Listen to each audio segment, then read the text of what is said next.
सोचो, अगर एक दिन तुम्हें पता चले कि जिस गांव में तुम रहते हो वहां एक ऐसी रूह वापस आ चुकी है जो सिर्फ मारने के लिए नहीं, बदला लेने के लिए जिंदा है। और सबसे डर की बात, उसका अगला शिकार तुम हो सकते हो।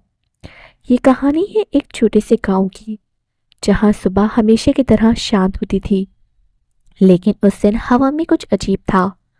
एक ठंडी सी बेचैनी, जैसे कोई छुपकर सब देख रहा हो। लोग धीरे धीरे इकट्ठा हो रहे थे और धीमी आवाज में बात कर रहे थे। कल रात फिर से आवाज आई थी, रोने की आवाज, उस पुराने कुएं के पास से। गांव का हर इंसान जानता था उस कुएं के पास जाना मौत को बुलाना है, क्योंकि वहां रहती थी वो। कई साल पहले इसी गांव में एक लड़की रहती थी। नाम था मीरा। सीधी, चुप रहने वाली, लेकिन लोगों ने उसे कभी समझा ही नहीं।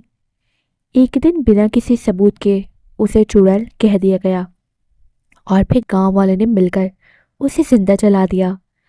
उसकी चीखें, उसकी पुकार किसी ने नहीं सुनी, लेकिन मरते वक्त उसने आंखों में आंसू नहीं, आग जला ली थी। उसने कहा था, मैं वापस आऊंगी, एक एक से बदला लूंगी। गांव वाले भूल गए, लेकिन कहानी खत्म नहीं हुई थी। गांव में एक लड़का रहता था, अर्जुन। शहर में पढ़कर आया था और इन सब बातों पर हंसता था। उसका मानना था कि ये सब बस लोगों का डर है। एक दिन जिद में आकर अर्जुन अकेला निकल पड़ा, सीधा उस पुराने कुएं की तरफ। रात का वक्त था, हवा तेज चल रही थी। जैसे ही अर्जुन ने कुएं के अंदर झांका, उसने अपना चेहरा नहीं देखा, बल्कि एक जला हुआ डरावना चेहरा देखा। सफेद आंखें और एक मुस्कान जो इंसानी नहीं थी।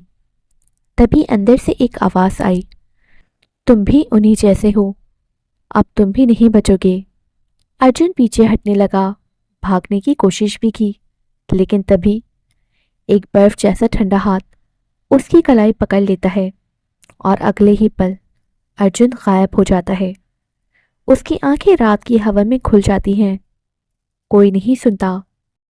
अर्जुन ने जब आंखें खोली तो वो कुएं के अंदर नहीं, एक और ही दुनिया में था। अंधेरा, चीखें और हर तरफ मौत की बू।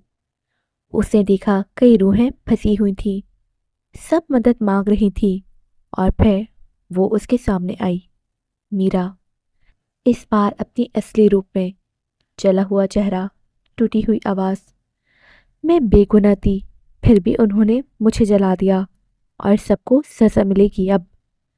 जैसे ही उसने अर्जुन के सर को छुआ, अर्जुन को सब दिखा, सच, धोखा, जुल्म। अब अर्जुन अर्जुन नहीं रहा, कोई और उसे कंट्रोल कर रहा था। नेक्स्ट मॉर्निंग गांव वाले ने अर्जुन को देखा, लेकिन उसकी आंखों में इंसानियत नहीं थी, सिर्फ खून था। रात होते ही अर्जुन चलने लगता है, अकेला, जैसे किसी शिकार की तलाश में। गांव का एक बूढ़ा आदमी भैरव अपने घर में आराम से बैठा था। उसे क्या पता था मौत उसके दरवाजे पर खड़ी है।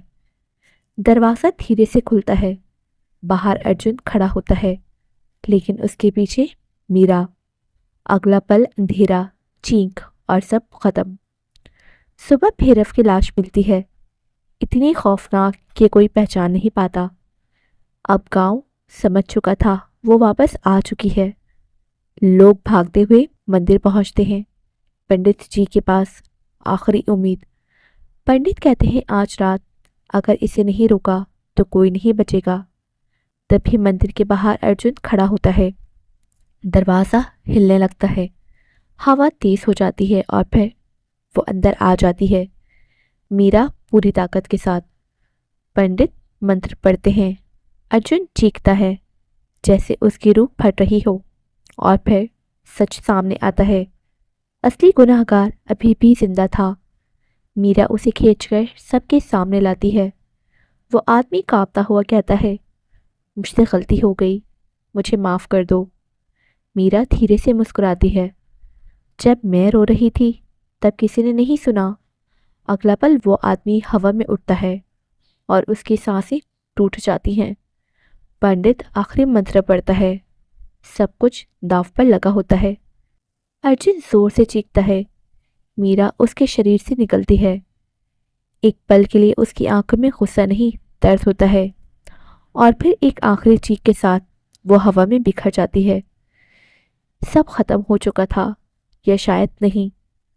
आज भी उस गांव के लोग कहते हैं और रात के 3 बजे अगर तुम उस कुएं के पास जाओ तो तुम्हें आवाज़ ज़रूर सुनाई देगी, किसी के रोने की।